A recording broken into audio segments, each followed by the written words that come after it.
Bonjour mes chers élèves. Aujourd'hui, on a l'occasion de faire le 4e chapitre qui sera focalisé sur le transfert de la matière et le flux de l'énergie dans l'écosystème. Je passe aux objectifs de la leçon. Tout d'abord, connaître l'importance des relations trophiques dans la continuité et la préservation des écosystèmes, établir des chaînes et des réseaux trophiques et déterminer leur niveau trophique, connaître le cycle de la matière et le transfert d'énergie, extraire et définir le concept de la productivité et les facteurs contrôlant ces quantités, connaître l'importance des pyramides dans la représentation du transfert et de la matière, du transfert de la matière et le flux de l'énergie dans l'écosystème. Alors, je passe aux prérequis des élèves. Nous avons vu en première année que le milieu naturel il est composé de composantes. Il y a la composante physique, constituée bien sûr par tous les facteurs physico-chimiques du milieu, et il y a la composante vivante, constituée par les êtres vivants animaux et végétaux. Et on a vu aussi que ces constituants, ces composantes, ils sont en interaction entre eux. Comme on a vu bien sûr, les plantes, ils ont besoin d'un sol pour germer, pour croissance et pour donner donc des fruits et aussi des feuilles, c'est-à-dire de la matière.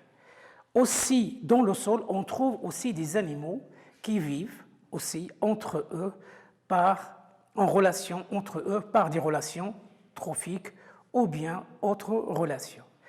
On a vu aussi que les plantes, elles reçoivent de leur milieu de vie aussi à travers l'atmosphère l'énergie solaire, le CO2 et du sol, les sels minéraux et l'eau pour produire sa matière organique nécessaire aux êtres vivants autres que les plantes. Et par conséquent, on constate qu'il y a une interaction, non pas tout simplement entre les êtres vivants avec le climat ou le facteur édaphique, c'est-à-dire le sol. Il y a aussi une relation, il y a des relations, bien sûr, entre les constituants vivants de l'écosystème. C'est ce qu'on appelle les relations trophiques. Alors, voilà le prérequis, donc sous forme de résumé. Alors, comment ces interactions trophiques contrôlent-elles l'évolution de l'écosystème et influencent ses composantes? Alors, en introduisant donc le cours, parallèlement à l'impact des facteurs climatiques et édaphiques qui influencent la répartition des êtres vivants, s'interfèrent les relations trophiques intraspécifiques et interspécifiques. Alors, les problématiques. Alors, quels sont les types de relations trophiques? Comment s'organisent ces relations entre les êtres vivants dans l'écosystème? Et quel est le lien entre les relations trophiques et transfert de la matière et le flux de l'énergie? Et comment ces relations contrôlent la naissance et l'évolution d'un écosystème? Alors, je passe donc à la détermination des relations trophiques et leurs catégories. Tout d'abord, on va commencer par la mise en évidence de quelques types de relations. Alors, il existe dans le milieu naturel ou bien écosystème une gradation de relations rendant les êtres vivants plus ou moins interdépendants en fonction du degré d'association et d'organismes impliqués dans la durée et de la durée de ces interactions et de leur caractère bénéfique ou nuisible. Alors, déterminons ces principales interactions trophiques. Alors, on va commencer par l'activité numéro 1 et on va lire l'exercice de cette activité. Les organismes vivent en permanence associés plus ou moins étroitement à de nombreux autres organismes pour survivre. Leurs interactions, ils peuvent être classées en fonction du degré d'association des organismes impliqués, de la durée de ces interactions et de leur caractère bénéfique ou non, pour l'un et l'autre des partenaires. Alors, je passe au contenu donc, de l'exercice pour déterminer les différents types donc, de relations trophiques. Je passe aux questions. Alors, pour la première question, donc, on veut déterminer la relation entre les pucerons et les fourmis. Alors, comme vous voyez sur le schéma, on voit ici un puceron qui sécrète des déchets, bien sûr, avec une gouttelette qui apparaît transparente, c'est le miella, qui est donc très riche en substances glucidiques. Et bien sûr, la fourmi qui vient se nourrir de cette gouttelette ou bien de ces excréments donc du puceron. Voilà, comme le montre le schéma. Donc, cette relation qui met les deux partenaires en relation. Alors, cette relation, bien sûr, entre ces deux individus, ça s'appelle la coopération. Comment?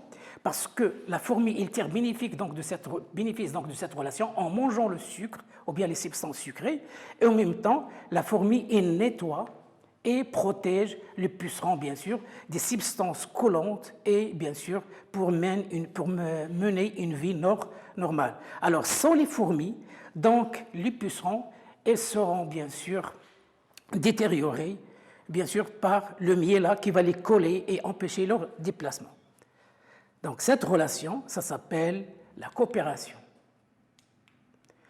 Alors, comme le schéma montre, donc la relation maintenant entre pucerons et les plantes, c'est-à-dire la fève, vous voyez normalement que ces pucerons, donc, ils sont accumulés sur toute la feuille, tout en se nourrissant, bien sûr, de ces feuilles et aussi des parties jeunes, donc, de ces feuilles normalement ou des tiges.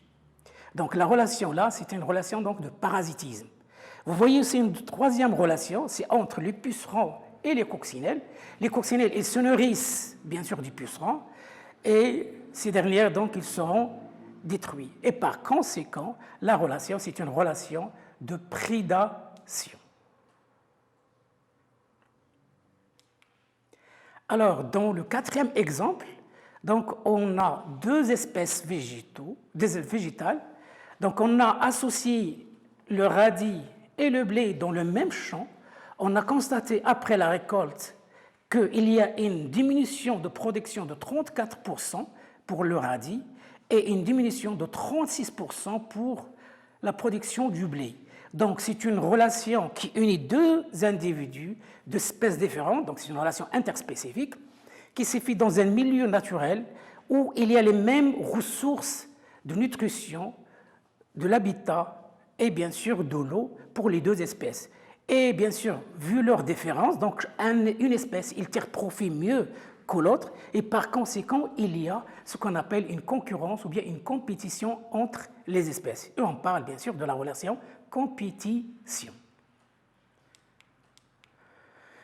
Alors là, c'est un exemple donc de prédation pour tout simplement éclaircir la relation entre pucerons et coccinelles.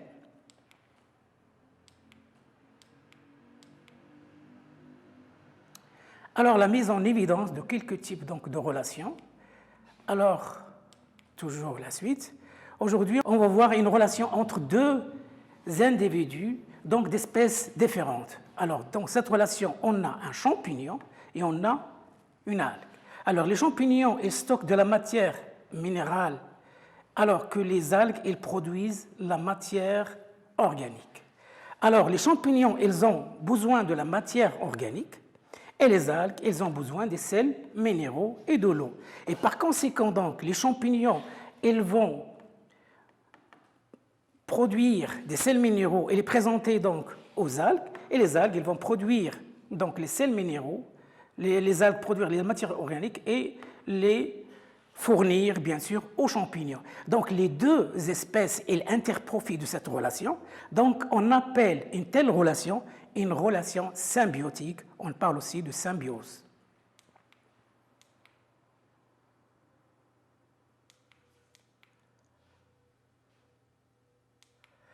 Alors, pour décerner ces relations, tout simplement, on va se référer à une technique. Tout d'abord, on va voir les effets de l'association donc, des deux partenaires de chaque relation et aussi l'effet de la séparation donc, des deux partenaires de chaque relation.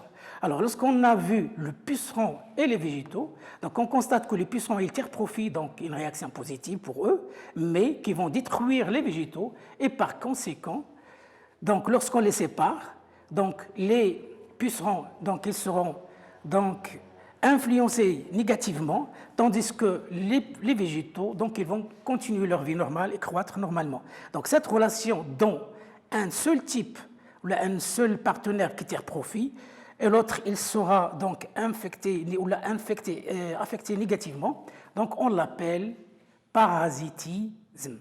Alors, la fourmi et le puceron, donc leur union est bénéfique pour les deux partenaires, mais leur séparation, donc il n'a pas d'effet sur les fourmis, mais les pucerons, ils seront donc bien sûr endommagés par la séparation. Et par conséquent, dans ce cas, il s'agit d'une coopération. Pour la coccinelle et les pucerons, bien sûr, la coccinelle, ils mangent les pucerons et ils sont détruits, mais lorsqu'on les sépare, la coccinelle, ils ne trouve pas quoi manger et les pucerons, donc, ils n'ont aucun effet. Donc, c'est une relation donc, de prédation. Alors, les algues et les champignons, donc leur association, elle est bénéfique pour les deux partenaires, mais elle est néfaste pour les deux, et par conséquent, on parle d'une relation symbiotique, c'est la symbiose. Le blé et le radis, leur union, elle est néfaste pour les deux espèces, mais leur séparation, elle est positive pour les deux. Donc, c'est une relation qu'on appelle la compétition. Les oiseaux et les arbres, ou bien les végétaux en général. Alors, les oiseaux, ils se nourrissent en général sur les végétaux et ils trouvent aussi leur nid sur eux. Et par conséquent, dans cette relation, les oiseaux, ils tirent profit, mais les arbres, ils n'ont rien à tirer. Et cette relation, ça s'appelle le commensalisme.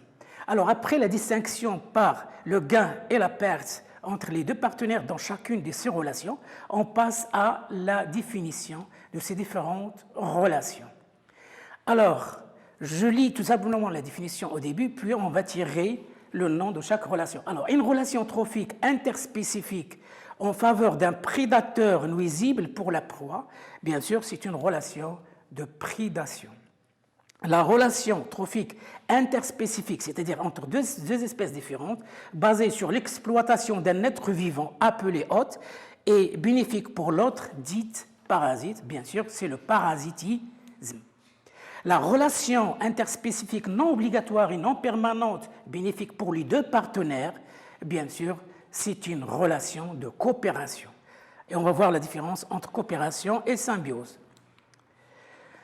Alors, la symbiose, donc, c'est une relation entre deux partenaires, donc d'espèces différentes, et dont les deux ils tirent bénéfice, mais lorsqu'on les sépare, donc ils sont affectés négativement les deux. Donc ça, c'est la symbiose. Alors pour la dernière relation, la relation interspécifique non obligatoire et non permanente, bénéfique pour un seul partenaire et sans nuire l'autre, donc c'est le commensalisme. Voilà avec les définitions donc, des différentes relations trophiques. Alors on passe à comment modéliser ces interactions via ces relations trophiques dans l'écosystème et comment étudier leurs conséquences sur l'écosystème. Alors, dans l'écosystème, il y a des êtres vivants qui interagissent entre eux par des relations trophiques et selon les conditions physiques du milieu. Il existe plusieurs façons de modéliser les relations entre les êtres vivants dans un milieu naturel donné, mais on va citer les trois les plus importants dans l'étude écologique. Tout d'abord, on va voir l'échelle alimentaire, puis les réseaux trophiques, et enfin, on termine par les pyramides, bien sûr, de la matière et de l'énergie. Alors, les régimes alimentaires, pour bien étudier comment se transfère l'énergie et la matière dans les chaînes et dans les réseaux trophiques. Alors, c'est quoi un régime alimentaire? Le régime alimentaire, c'est l'ensemble, bien sûr, d'éléments que peut prélever un être vivant dans son milieu de vie ou bien dans son écosystème. Alors, comment peut-on déterminer les régimes alimentaires des différents êtres vivants? Alors, pour cela, donc, on va utiliser des techniques et des méthodologies. Alors, pour déterminer le régime alimentaire de certains animaux, donc on peut tout simplement les observer directement et suivre aussi leurs traces, bien sûr, de leur alimentation. Aussi, on peut faire l'examen de leur tube digestif, bien sûr, après les capturer, ou bien on analyse les excréments, ou bien les déchets qu'ils peuvent rejeter via donc, leur bec, ce qu'on appelle les pelotes de régurgitation, notamment chez les rapaces. Les chaînes alimentaires, leur constitution et leur interaction, c'est ce qu'on va voir dans l'activité numéro 3. Alors, on va utiliser donc un milieu aquatiques, ce sont les océans. Donc, je commence par la lecture donc, de l'exercice. Les océans constituent les plus vastes écosystèmes de la planète. Ils abritent la majorité des espèces vivant sur Terre, 50 à 80% selon les estimations. Et ils sont l'origine de la majeure partie du dioxygène que nous respirons. La figure ci-dessous représente quelques exemples d'êtres vivants donc de l'océan, bien sûr en interaction via des relations trophiques. Alors, la première question, déterminer le régime alimentaire et les niveaux trophiques du phytoplancton, des zooplanctons et du krill. Alors, comme vous voyez dans le schéma, les phytoplanctons, ce sont les producteurs de la matière et par conséquent, ce sont donc des producteurs. Alors, les zooplanctons, ils se nourrissent des phytoplanctons, donc ce sont des animaux, les phytoplanctons, donc ils se nourrissent donc des végétaux ou bien des phytoplanctons, donc on les appelle des herbivores. Alors, il y a une autre catégorie de zooplanctons, c'est celle qui se nourrissent bien sûr des zooplanctons herbivores. Et on les appelle les zooplanctons carnivores. Alors, je passe à la question numéro 1. Alors, déterminer le régime alimentaire et les niveaux trophiques donc des phytoplanctons, zooplanctons et krill, comme on a vu dans le schéma. Alors, les phytoplanctons, ce sont donc les producteurs donc, de la matière organique. Donc, on les appelle des autotrophes, c'est-à-dire capables de produire leur propre matière organique à eux. On les appelle aussi, pour le niveau trophique, donc producteurs. Les zooplanctons, donc, qui se nourrissent donc, des phytoplanctons, on les appelle des herbivores et on les appelle aussi des consommateurs, mais de premier ordre. Le krill, donc c'est un animal qui se nourrit et des zooplanctons et des phytoplanctons. Donc on le dit omnivore parce qu'il se nourrit et sur les végétaux et sur les animaux et on l'appelle un consommateur. Bien sûr, son ordre, il va changer selon sa position dans la chaîne alimentaire. Lorsqu'il se nourrit donc des autotrophes, donc on l'appelle consommateur de premier ordre, mais lorsqu'il se nourrit donc des zooplanctons, donc on l'appelle consommateur de deuxième ordre. Alors, pour la deuxième question, bien sûr, à propos de la plus longue chaîne et la plus courte chaîne, comme on a vu dans l'exercice. Donc, la plus longue chaîne, il commence par les phytoplanctons, zooplanctons, herbivores, puis zooplanctons carnivores, qui se nourrit, qui est consommé par le krill, et le krill il est consommé par les poissons. Ces dernières sont consommées par le calmar, et le léopard se nourrit donc du calmar, bien sûr, qui est consommé à son tour par l'orque. Donc c'est une chaîne plus longue, donc dans notre schéma 1. Alors pour la plus petite ou bien la courte chaîne, c'est tout simplement, il est constitué donc de 3 niveaux trophiques qu'on appelle phytoplancton, krill et baleine bleue, d'après le schéma bien sûr.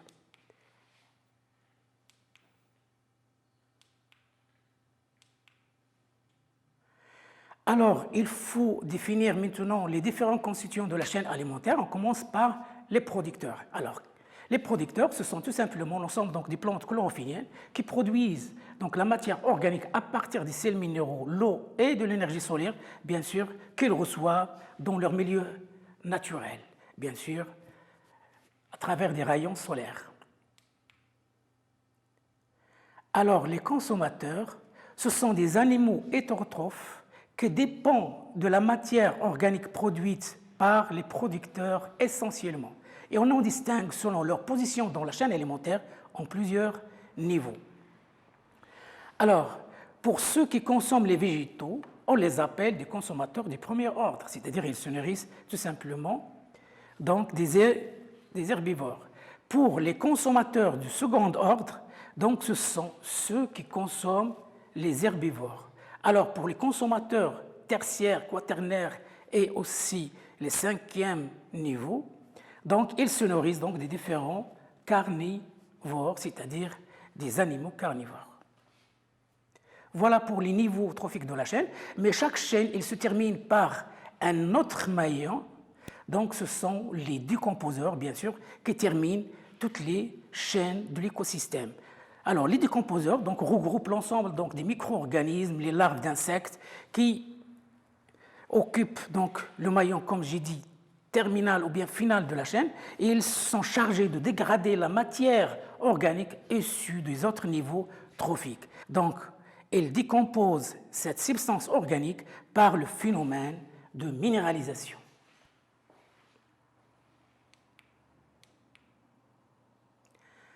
Alors, je définis maintenant la chaîne alimentaire. Alors, c'est quoi une chaîne alimentaire? Comme on a vu donc de découvrir, on a vu donc soit la chaîne courte, soit la chaîne longue. Donc, tout simplement, c'est une succession d'êtres vivants liés entre eux par des relations trophiques, telles que chacun de ces individus, il se nourrit de celui qui le précède et il consomme celui qui le suit. Donc, voilà la définition donc d'une chaîne alimentaire. Alors, la chaîne alimentaire, elle permet le transfert de la matière et de l'énergie d'un niveau trophique à l'autre dans l'écosystème. Alors, comme les individus de la chaîne alimentaire, ils se nourrissent de la matière qui contient ou bien emmagasine de l'énergie, donc la transmission de cette matière, elle se fait donc d'un niveau à l'autre et avec, il y a transformation de l'énergie qui se trouve dedans. Et par conséquent, les chaînes alimentaires, elles servent à véhiculer donc de la matière et aussi transférer de l'énergie d'un niveau à l'autre. La question 3, donc on constate que les deux chaînes, c'est-à-dire la plus longue et la plus courte, donc ils ont deux caractéristiques. Tout d'abord, ils commencent tous les deux par les producteurs de la matière organique et aussi ils ont donc comme un maillon commun tous les deux le krill, et bien sûr qui occupe donc des niveaux différents, bien sûr, selon la chaîne où il se trouve. La question numéro 4, on déduit que le krill appartient à plusieurs chaînes, c'est-à-dire 5 chaînes d'après le document numéro 1, alimentaire. Et son niveau trophique, il varie selon sa position dans chacune de ces chaînes alimentaires, mais en général, on le trouve classé soit comme consommateur de 12e ordre ou bien consommateur de 3e ordre. En conclusion, certains maillons interfèrent avec plusieurs chaînes alimentaires, ce qui constitue un réseau trophique dans l'écosystème. Alors, comme vous l'avez vu dans le schéma numéro 1. Alors, c'est quoi un réseau trophique? Un réseau trophique, c'est l'ensemble donc des chaînes alimentaires qui se sont entrecroisées entre eux en un ou bien plusieurs maillons ou bien plusieurs niveaux trophiques. Le schéma du réseau trophique est à réaliser chez vous. Tout simplement, il suffit de remplacer les êtres vivants par leur nom et bien sûr, vous conservez les mêmes flèches. Donc, vous obtiendrez le schéma du réseau trophique. En conclusion, dans un écosystème cohabitent plusieurs espèces, c'est-à-dire biocénoses, s'intégrant dans plusieurs chaînes trophiques. Ces chaînes, ils s'interfèrent entre elles pour former un réseau trophique comprenant des producteurs, des consommateurs et se termine par des décomposeurs, circulant entre eux de la matière et en conséquence de l'énergie nécessaire à leur activité. Alors, comment peut-on suivre le transfert de la matière et le flux de l'énergie dans l'écosystème? Donc, c'est ce qu'on verra, Inch'Allah, dans la séance prochaine. Alors, merci pour votre attention et à la prochaine.